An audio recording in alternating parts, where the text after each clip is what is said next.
Pulleru present situation ఇంత ఉధృతంగా గోదావరి నది కూడా నేను చూడలేదు. ఇది ప్రకాష్ నగర్ దగ్గర ఉన్నాను నేను ప్రస్తుతం.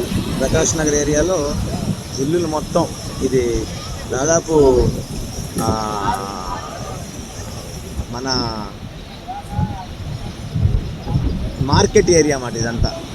ఈ మార్కెట్ ఏరియా పక్కన కనుచూపు మేరలో కూడా అసలు కనబట్టలేదు.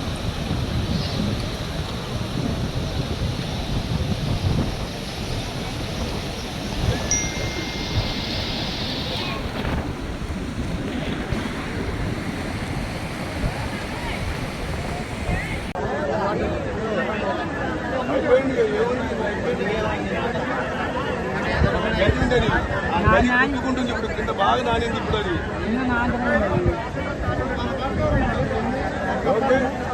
ఏదో పంపించే పైనుంచి